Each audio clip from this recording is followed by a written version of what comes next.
sit with the intention of what many call meditating. We'd like to offer a different label to it because there's resistance even in the idea of that. But if you can decide that you want to quiet your conscious mind enough so that the non-physical mind that is purely focused upon all that you've become and the wholeness of who you are, if you can find a way of tuning into the vibrational frequency of that, those vibrations, once you learn to sit there for a little bit within them, will begin to turn to thoughts. And when those thoughts come, you will feel and understand, while we don't want you to focus very much upon them, the pleasure and the satisfaction of that thought.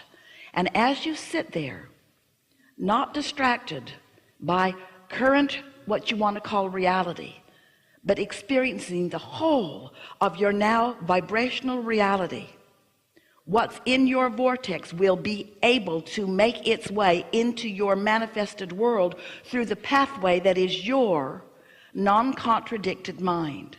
Does that sort of make sense to you? So have you ever sat to meditate?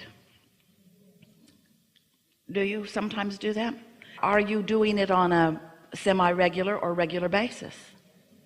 And when you sit to meditate, when someone suggested to Jerry and Esther that they meditate, as soon as they got away from that person in the car, they said, "That's just weird." Jerry said, "I think of myself more as a business person." Meditation just seemed weird to them. That was many years ago, and to many it still seems weird today. But it's because there's not an understanding of what it means. Meditation, if you understand it, and you're about to, will take you back to the core vibration that is unchallenged by beliefs that are keeping you from what you want. Meditation will take you to the vibrational frequency that your inner being is, and as you're able to maintain it for a little bit, law of attraction will bring momentum to that. So when we talk about law of attraction, what we're really talking about is momentum. We're really talking about you being at some starting point, and law of attraction bringing the next and the next and the next and the next and the next and the next and the next. So if you're irritated by something, law of attraction will bring you more and more and more and more and more and more and more and more and more of things like that. If you are in love with life, law of attraction will bring you more and more and more and more and more and more and more and more of that. But we love you so much. We love you so much. You are sloppy in your thinking. You are reactive in your thinking. You are letting everything in the world be the reason that you are offering the vibration that you're offering, and then you are in opposition to what you really want. You can't get there from there. So when you sit to quiet your mind, at first it's very difficult because your mind has been trained to be responsive to your environment. But when you quiet your mind, and what that requires is focusing upon something quieter. Esther sat to meditate yesterday, and she had a load of clothes in the washing machine and a door closed, but she could still hear the clanging and the banging of the zipper on the jeans. And it kept her from being able to withdraw from her physical experience. Just something that simple. And she thought, well, it'll stop in a minute, but it didn't. It was an hour and 12-minute cycle. And so it wasn't a good choice of a time or a place for her to intend to quiet her mind. If your telephone's going to ring, it's not a good time or a place to sit to meditate. You want to find a time when you are not likely to be interrupted, in a space where you can really control the environment a bit. It's good if you can shut out the things that you're mostly physically attracted to. So as you sit in this comfortable position, it doesn't matter what it is as long as it's comfortable, and as long as you believe that you can maintain it for at least 15 minutes without needing to worm around, sit in a comfortable place with one intention, and that is to let your mind be still. And when your mind wanders, and it will, just focus upon the idea that you want your mind to be still. Now, we have noticed, as we've watched so many of you, that it is really helpful if you can find something to focus upon that isn't much to think about. Like even a ticking of a clock is a pretty good thing. or the dripping of a faucet is a pretty good thing. Or if you want your eyes to be open, it's really better if they're closed, a flickering of a flame. It doesn't matter what it is, as long as it's not very much. So it has your attention, but it doesn't bring a lot of attention. You get the idea. Find something that is easy for you to focus upon, that's not very thought-provoking, and then just focus on it until you receive the sign that you have quieted your mind. And that sign is a physical, visceral feeling of detachment from this time and place. It feels like numbness. It feels like floating. It feels like a suspension of gravity.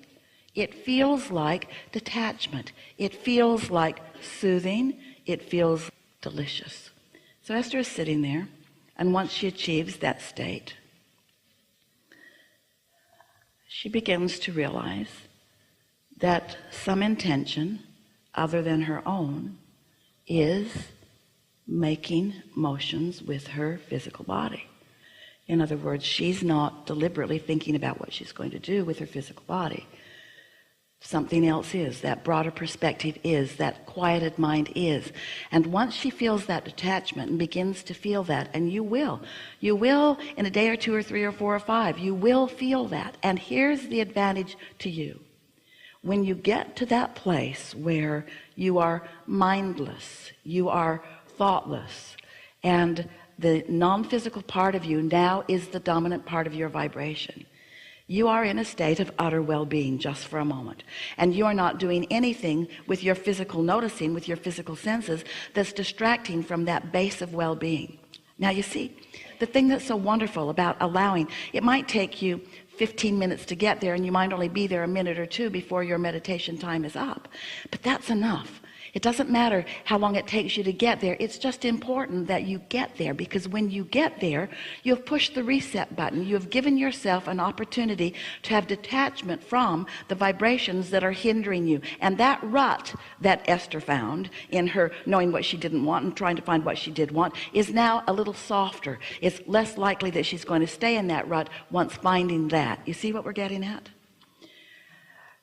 We can feel that you're not feeling very engaged in the idea of this, but the reason that we're sticking with this subject anyway, even though you might be feeling a little resistance to it, is because we know that if you will allow yourself that quieted place, it's like a high-rise building that somebody has told you is not steady on its foundation, and so you just put more rebar up in the top of it and more concrete and try to guy it out, maybe to sky hooks or to other buildings or maybe to the ground. But if the foundation of that building isn't secure, it's not going to stand in that secure place very long, and neither are you. And meditation will take you back to your primal, not quite the right word, but you know what we mean, to your grounded, not quite the right word, but you know what we mean, to the very base, to the core of you, to the vibrational center of that which you are, to the goodness that is you, to the whole that is you, to the vibrational reality that is you, to your inner being who knows everything that you are wanting and knows where you stand in relationship to everything that you want.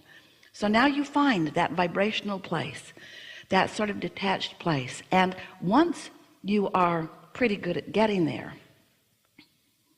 Have you ever gotten there? You know what we're talking about?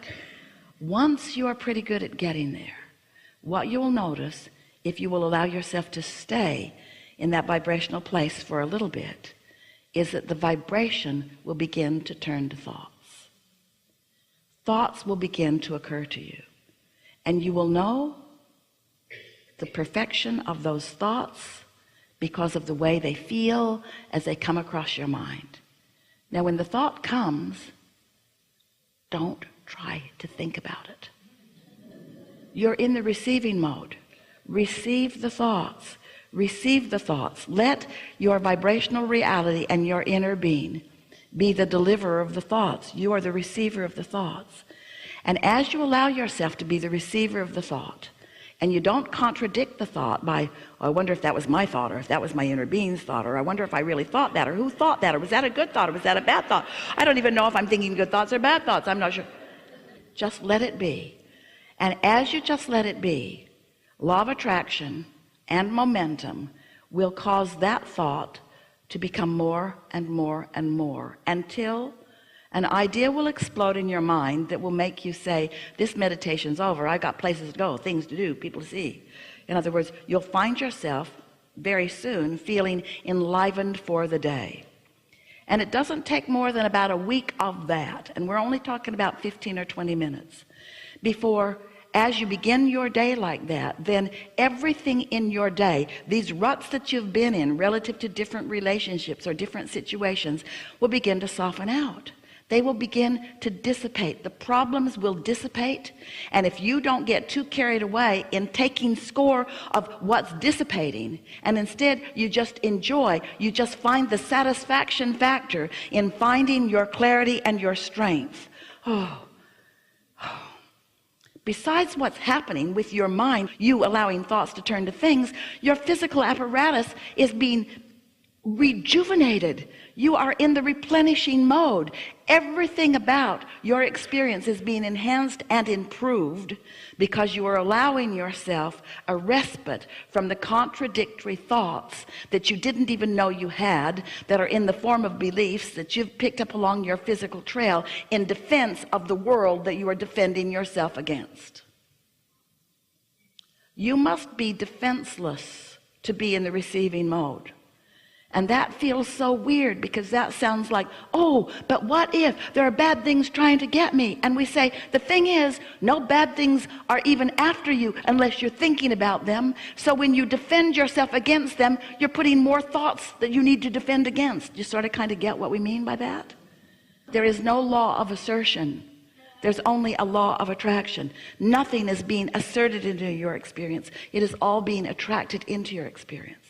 And so, oh, it's such a good time to return for a little while every day to the true nature of your being, where you allow the full force of goodness and wisdom and clarity to demonstrate in your day-to-day experiences.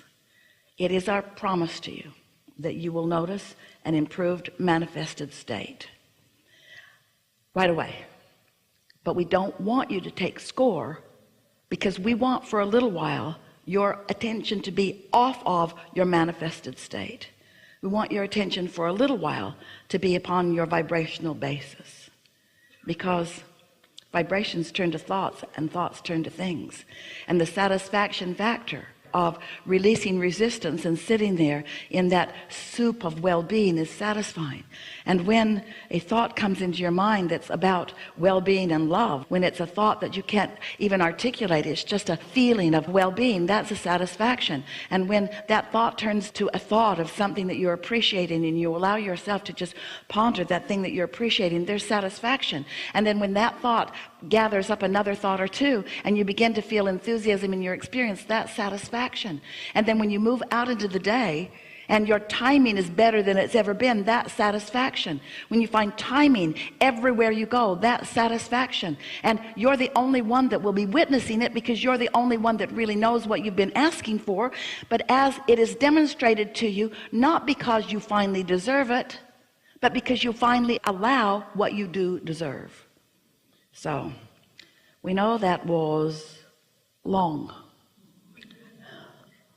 We also know it is the most important thing that you've ever heard, because, friends, you're trying, we know you are, you're trying to break through, but you're not starting with enough momentum. Start back here and you'll gain the momentum that equals the energy that creates worlds. And one who is connected to that kind of stream is more powerful than millions who are not. You can be a force for the goodness that you are. You can be a demonstrator of the well-being that is for everyone to receive. But you've got to allow yourself enough momentum that you're not distracted by the next thing that comes along, or the next thing that someone says. So we are eager to talk with you about what matters to you. If it is important to you, it is important to us.